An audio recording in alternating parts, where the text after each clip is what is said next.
The history books would later call it the Great Misunderstanding of 2157, but Commander Jack Novak just called it Tuesday. A Tuesday where glowing purple ships descended from the sky, landing on the carefully manicured White House lawn with all the subtlety of a disco ball at a funeral. "They're here," his second in command, Lieutenant Patel, stated unnecessarily as they watched the alien vessels from behind hastily erected barricades.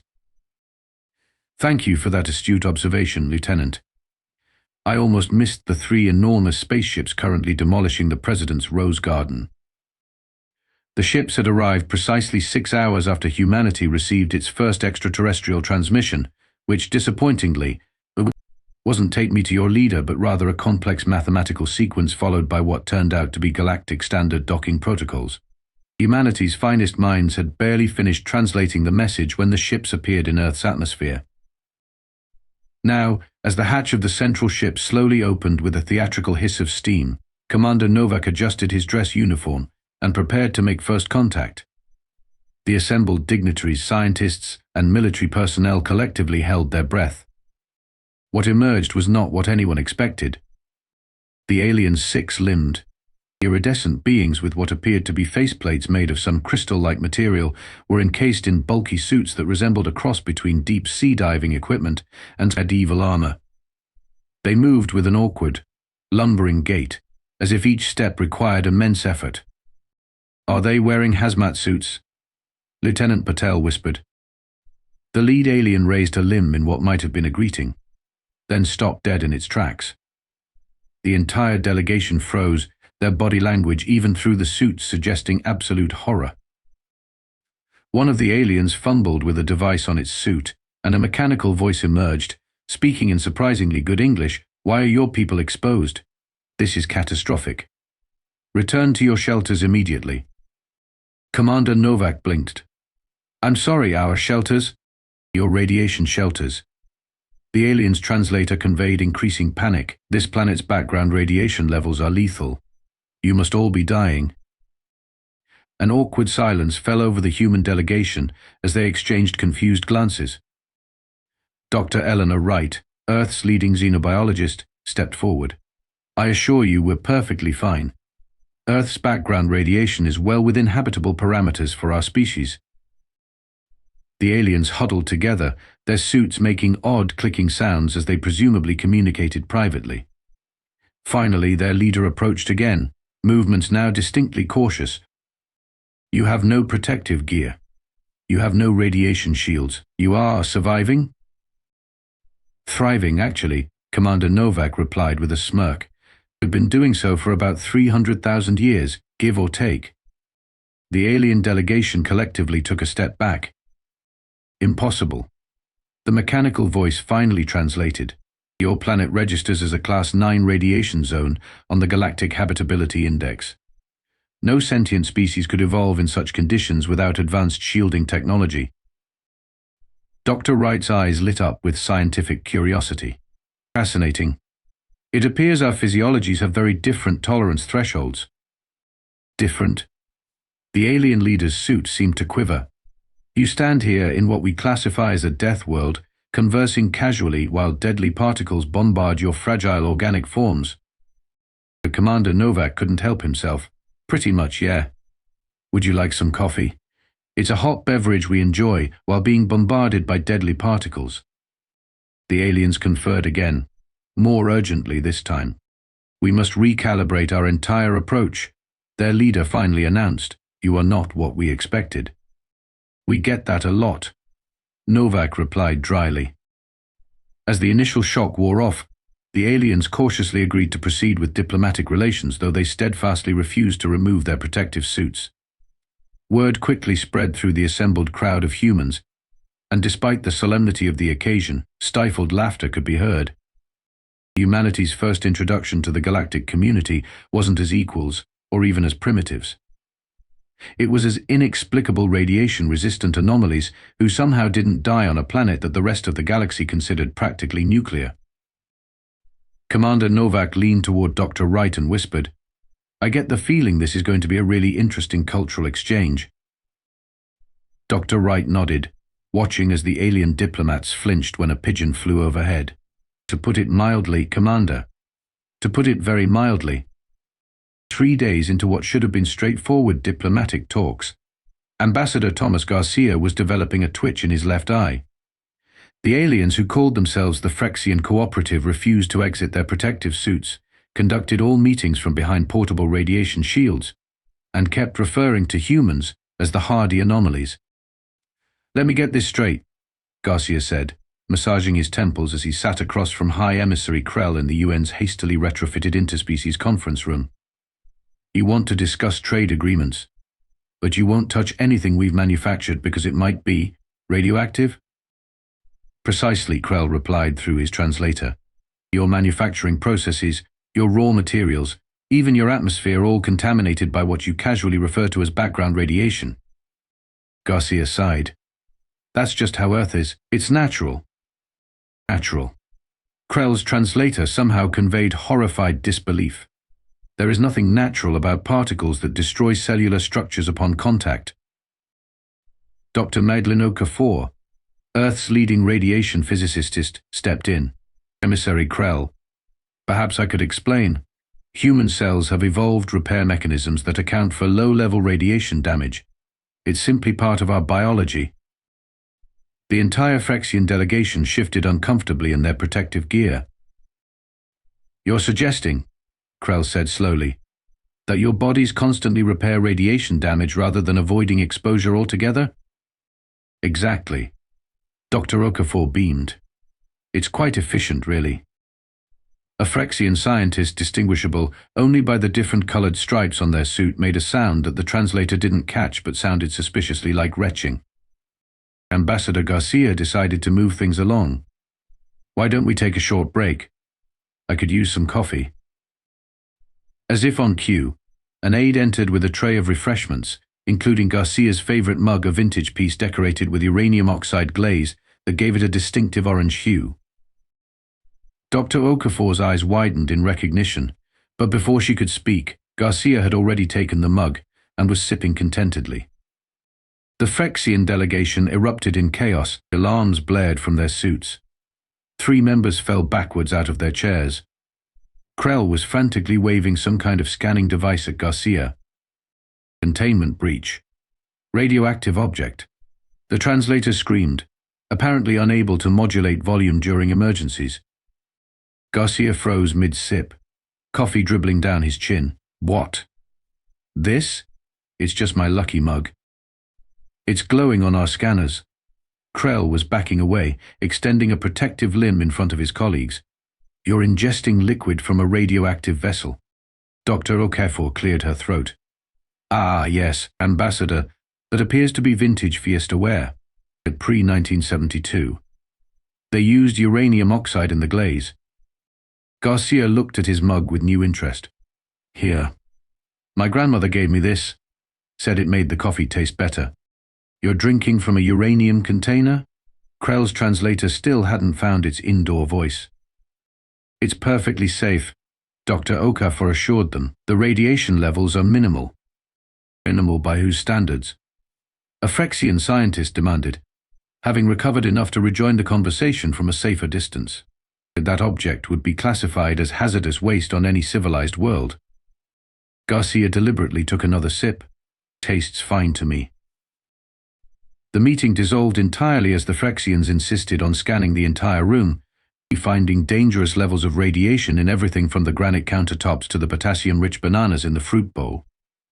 One particularly thorough Phrexian discovered that humans themselves emitted radiation and nearly fainted at the revelation. "You're radioactive," Krell accused, pointing a trembling limb at the human delegation. "Your bodies contain unstable isotopes." "Well, yes," Dr. Okafor confirmed. "Carbon-14, potassium-40, naturally occurring elements. All living things on Earth contain trace radioactive isotopes." A stunned silence followed. "So," Garcia said eventually, raising his uranium-glazed mug in a mock toast, "about those trade agreements." "This is ridiculous," Dr. Marcus Chen grumbled as he subjected himself to yet another full-body scan before entering the Phrexian research vessel. "We've been through this 7 times already. I'm not hiding plutonium in my socks." The Phrexian security officer, identifiable only by a badge on their otherwise identical radiation suit, made an apologetic gesture. Protocol demands thoroughness when dealing with unique biological entities. He means us. Ace, clarified Lieutenant Rosa Diaz to the group of 5 human volunteers who had agreed to participate in what the Phrexians called critical xenobiological research and what the humans were increasingly calling alien paranoia theater. After 2 weeks of diplomatic dancing, the Phrexians had finally convinced Earth's governments to allow a small study of human radiation tolerance. The volunteers, 3 scientists and 2 military liaisons, had been selected for their expertise and, as Commander Novak had put it, their ability to not cause an interstellar incident when inevitably annoyed. That ability was being severely tested. "Step into the decontamination chamber, please," instructed Chief Researcher Maz, the Phrexian scientist heading the project. The humans complied, entering a white, featureless room that immediately filled with a pale blue mist. "What exactly is this substance?" Dr. Chen asked, trying not to inhale too deeply. "A neutralizing agent that binds to radioactive particles," Maz explained through the intercom. "Don't worry, it's harmless to organic tissue." 20 minutes and 3 more decontamination procedures later, so the humans were finally led into what the Phrexians proudly called their safe study environment, a gleaming laboratory where everything from the walls to the furniture appeared to be made of the same smooth, pearlescent material. "This chamber has been specially constructed for your comfort and safety," Mraz announced. "It is completely radiation-free. Not a single stray particle will disturb your biological processes." The humans exchanged glances. "Completely radiation-free?" Dr. Eliza Montgomery, the team's radiobiologist, asked with a frown. "As in, 0 radiation?" "Yes." Maz's translator conveyed unmistakable pride. "We have spared no expense in creating the most protected environment possible." Dr. Montgomery's frown deepened. "That's actually concerning. Humans have evolved with background radiation. Going from our natural environment to 0 radiation could potentially cause health issues." The Phrexian scientist made a dismissive gesture. "Surely less radiation can only be beneficial. Now we'll be observing from the adjacent laboratory. These initial tests will run for approximately 72 Earth hours." Before anyone could protest further, the Phrexians exited through an airlock, leaving the humans alone in the sterile environment. "Did they just say 3 days?" Lieutenant Diaz asked incredulously. "In a 0 radiation environment," Dr. Montgomery confirmed, already pulling out her personal radiation detector from a hidden pocket. The device remained stubbornly at 0. "This is bad." By hour 6, the headaches began. By hour 12, everyone was experiencing dizziness. By hour 18, Dr. Chen developed a nosebleed that wouldn't stop. "We need to get out of here," Dr. Montgomery declared, her face pale and drawn. "Our bodies are reacting to the absence of radiation like plants deprived of sunlight." Lieutenant Diaz was already examining the airlock. There's no obvious way to override it from this side. "We could try reasoning with them," suggested Dr. Abernathy, the team's xenolinguist. A hollow laugh escaped Dr. Chen. "And say what?" "Excuse me, but could you please irradiate us a bit? We're feeling a little too healthy." 4 unsuccessful communication attempts later, it became clear the Phrexians believed the humans' deteriorating condition was unrelated to the protective environment. "They think we're just showing stress responses to being studied," Dr. Montgomery explained after another frustrating video conference. "They're logging our symptoms as fascinating adaptation behaviors." Lieutenant Diaz had had enough. "Right then, a plan B." "We have a plan B?" Dr. Abernathy asked hopefully. "We do now." Diaz removed her military-issue watch and began dismantling it. Standard emergency beacons contain a tiny amount of tritium for the luminous dial. Not much, but it's something. Dr. Chen immediately understood. "If we can expose the tritium and distribute it around the room," Diaz continued, carefully extracting a small glass vial containing the radioactive hydrogen isotope. "It might be enough to alleviate our symptoms until we can convince them to let us out," Dr. Montgomery finished, already calculating exposure rates in her head. The improvised radiation therapy worked well enough to keep them functioning until hour 36, when Dr. Abernathy finally managed to convince Mares that the humans weren't just homesick but were experiencing genuine physiological distress. When the Phrexians discovered the broken watch and realized the humans had deliberately exposed themselves to radiation, scientific curiosity finally overcame their horror. The research subjects were promptly relocated to a chamber with Earth normal radiation levels achieved by removing most of the shielding and adding several granite blocks. "You intentionally irradiated yourselves," Mares stated, managing to sound both horrified and impressed, even through the translator, "to feel better." "We told you," Lieutenant Diaz replied, already looking healthier as she basked in the gentle glow of naturally radioactive stone. "Humans need a little radiation. It's like vitamins for us." The Phrexian researchers, observing safely from behind their shields, made notes with what could only be described as scientific terror. The incident in the safe study environment fundamentally changed the trajectory of human-Phrexian relations. No longer could the aliens dismiss human radiation tolerance as some technological trick or temporary adaptation. The truth was far stranger. Humans had evolved alongside radiation, incorporating it into their very biology. A determined Phrexian scientist named Vex, whose curiosity apparently outweighed self-preservation instincts, volunteered to lead a new research initiative, one that would study humans in their natural environment rather than trying to protect them from it. "So let me get this straight," Dr. Montgomery said, peering at Vex through the transparent radiation shield separating them. "You want to observe humans interacting with mildly radioactive objects?" "Precisely," Vex confirmed, the translator conveying enthusiasm. "After the containment incident, we've been forced to reconsider our understanding of your species.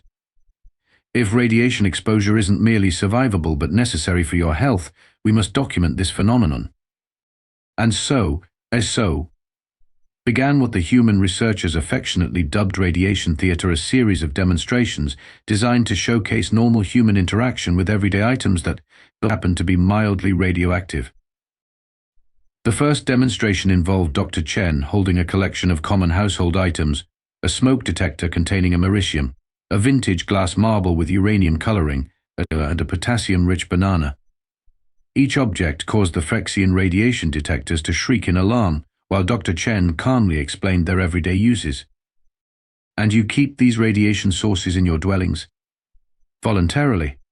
Vex asked, fascinated despite the obvious distress signals from his suit. "This smoke detector saves lives by detecting fires early," Dr. Chen explained, holding it up. "The radiation is a feature, not a bug." The experiments progressed to increasingly dramatic demonstrations. Lieutenant Diaz ate a banana while Phrexian nutritionists watched in horror. Dr. Montgomery handled a collection of glow-in-the-dark watch faces while explaining the history of radium dial painters, though she purposely left out the tragic health consequences of much higher exposures in the past. "It seems the critical factor is dosage," Vex observed, making notes behind his shield. "Your bodies can process certain levels of radiation without harm, but presumably there are thresholds beyond which damage occurs." "Exactly." Dr. Montgomery looked pleased. "Like many things, water, oxygen, even sunlight, the dose makes the poison. Too little radiation is apparently bad for us, as your containment chamber proved. Too much is certainly harmful, but the right amount is just normal." The real breakthrough came during the third day of experiments, when a junior Phrexian researcher accidentally knocked over their radiation shield while setting up equipment. The researcher froze in terror, clearly expecting immediate contamination, but Dr. Abernathy simply helped right the shield and continued the conversation as if nothing significant had occurred.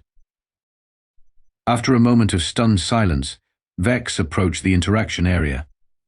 With a deliberate motion that the humans immediately recognized as profoundly significant, the Phrexian scientist adjusted something on his suit that thinned the outer protective layer, not removing it entirely, but reducing its thickness. "I have recalibrated my protection to allow more sensory input," Vex explained, voice slightly tremulous even through the translator.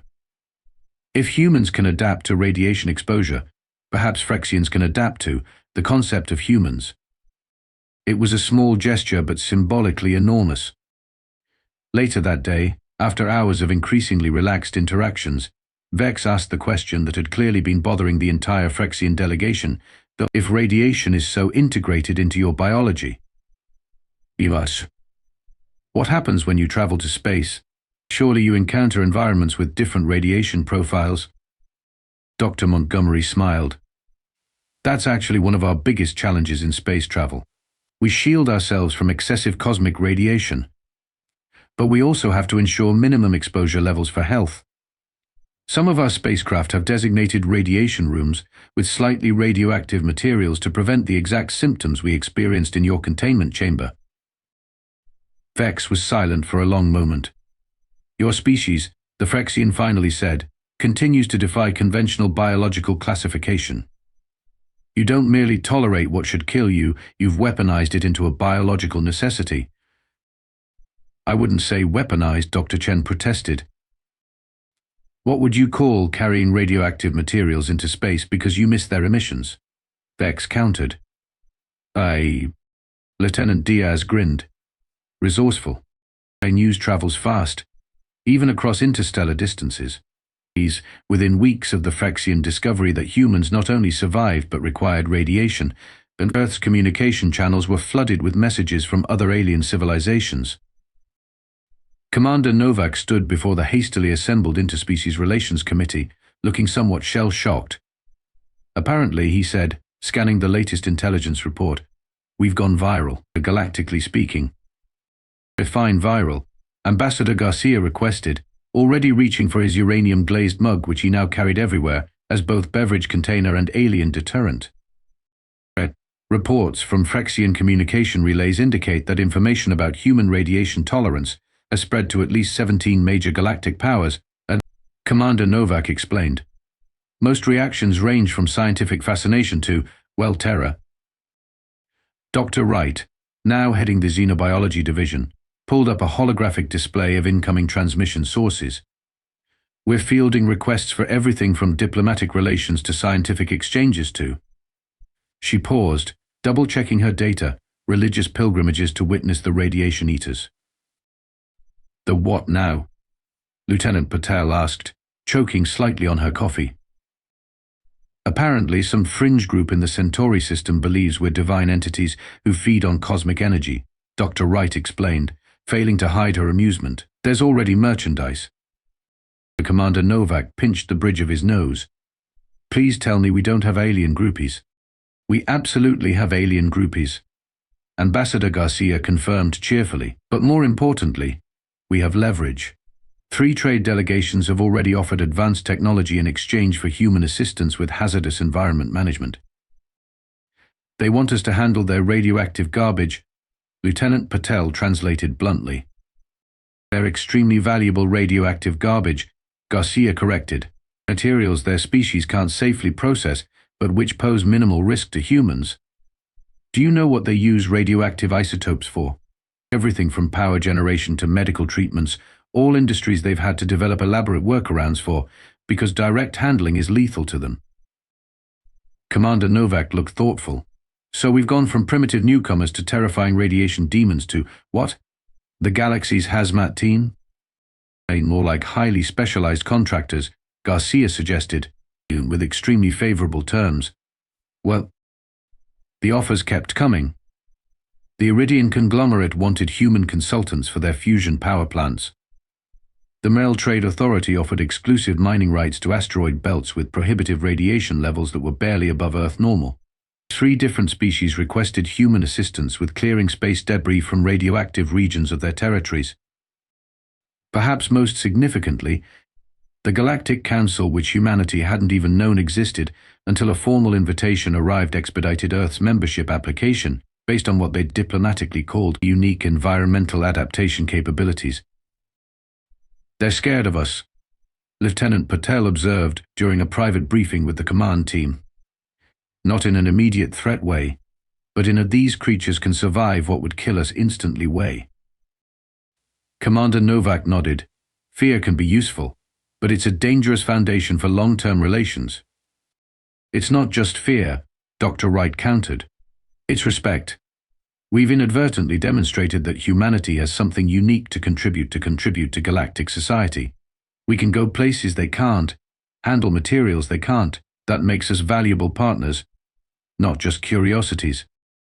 The ultimate validation came when the Phrexian cooperative, the same civilization that had initially recoiled from human radiation contamination, requested Earth's assistance with a crisis on their colony world, Phrex 9. A power plant accident had rendered 3 major cities uninhabitable by Phrexian standards, though the radiation levels were well within human tolerance. The headline in the Global Times said it all. Earth sends radiation response team to alien world. Human superpower turns diplomatic oddity into interstellar rescue mission. As Commander Novak prepared to lead the response team, Lieutenant Patel handed him a specially designed mission patch showing a human silhouette against a radiation symbol background. The team voted on the slogan, she explained with a straight face. Novak looked at the words arsing over the emblem and couldn't help laughing. Humans walking through radiation zones since 300,000 BCE. Dr. Eleanor Wright stared at the genetic analysis results, then at her Phrexian counterpart, Vex, who, despite years of collaboration, still wore a protective suit when working alongside humans, albeit a much thinner version than the original bulky model. Well, she said finally, I think we've solved the evolutionary mystery. Vex leaned forward to examine the holographic display. These comparative genome studies confirm it. The difference in our radiation tolerance is fundamental to our evolutionary paths. More than that, Dr. Wright replied, highlighting specific genetic markers. It appears to be the primary divergence point between Earth-evolved life and the dominant genetic patterns in the rest of the galaxy. The joint human-Phrexian research team had spent 3 years studying the biological differences between humans and the 17 other known sentient species. What they discovered was astonishing. While Earth had experienced relatively consistent background radiation throughout its evolutionary history, other than most habitable planets in the galaxy had experienced a very different path. The cosmic radiation shadow, Vex stated, referring to the phenomenon they'd identified. Most life-bearing worlds evolve during their star system's passage through interstellar radiation dampening dust clouds, which lasted millions of years, long enough for life to evolve without radiation tolerance mechanisms, Dr. Wright continued. By the time these planets emerged from the shadow, complex life had already established radiation sensitivity as a norm. While Earth, it was never in such a shadow, Dr. Wright finished. Life here always had to deal with background radiation, so we developed repair mechanisms as a fundamental feature of our biology. Vex made a gesture that the humans had learned indicated philosophical acceptance. A cosmic joke, as you humans might say. What we considered a hostile, radioactive death world is, from your perspective, perfectly normal, and our safe worlds would slowly poison you through radiation deprivation. The implications of this discovery rippled through galactic society in unexpected ways. Human radiation tolerance wasn't merely a curiosity, it was an evolutionary pathway that had been closed to most other species due to astronomical coincidence. This revelation transformed humanity's role in the galactic community. No longer seen as anomalies or freaks, humans became valued specialists. Earth established the Interstellar Environmental Adaptation Corps, deploying teams to handle situations uniquely suited to human biology. On the mining colony of Elastron 4, human engineers worked comfortably in regions that would require heavy shielding for other species, but extracting rare elements with unprecedented efficiency. On the medical research station orbiting Proxima Centauri, human technicians handled radioactive isotopes directly, revolutionizing treatment protocols for multi-species applications. Perhaps the most profound impact came in terraforming operations. Traditional methods required centuries of remote, robotic work to reduce radiation levels before most species could inhabit new worlds. Human pioneers changed everything by simply establishing communities in these contaminated environments, with beginning the biological transformation of the planets through agriculture and settlement.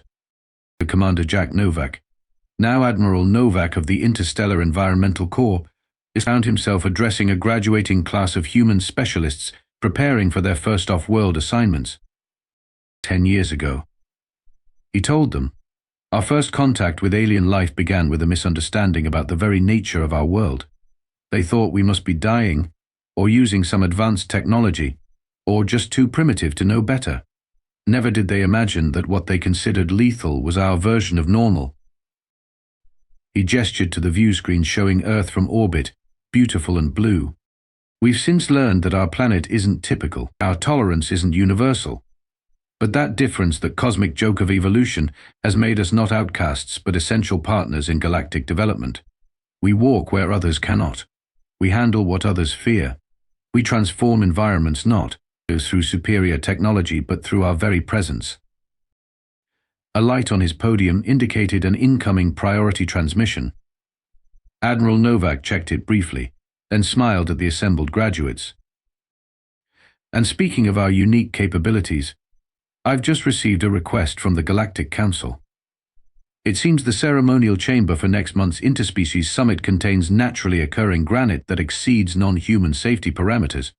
They've requested a human team to—" He paused.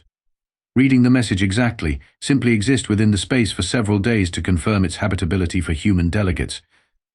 Laughter rippled through the audience. In other words, Novak continued with a grin, "We're being paid exorbitant consulting fees to walk around a room that's perfectly safe for us. If that's not the definition of turning an evolutionary quirk into a galactic advantage, I don't know what is." As the ceremony concluded, Admiral Novak found himself standing beside Dr. Wright and Vex, watching the graduates celebrating their upcoming assignments. 10 years since first contact, Dr. Wright mused. Did you ever imagine it would lead here? To humans being hired as living radiation detectors? Novak asked with a chuckle. Can't say that was on my contact specialist bingo card. The universe is full of unexpected adaptations, Vex observed, having finally mastered idiomatic English after years of collaboration. But perhaps none quite so profitable as humans' casual relationship with particles that the rest of us consider weapons grade. Novak raised his coffee mug, uranium-glazed, of course, as they had become fashionable again as authentic human cultural artifacts in a toast to radiation, trying to kill us for 300,000 years and failing miserably. Dr. Wright and even Vex raised their own drinks in response. To radiation, they echoed, the human with amusement and the Phrexian with what could only be described as respectful terror. And somewhere in the vast cosmic joke that was the universe, the fundamental forces that had shaped such different evolutionary paths seemed, just possibly, to be laughing along with them.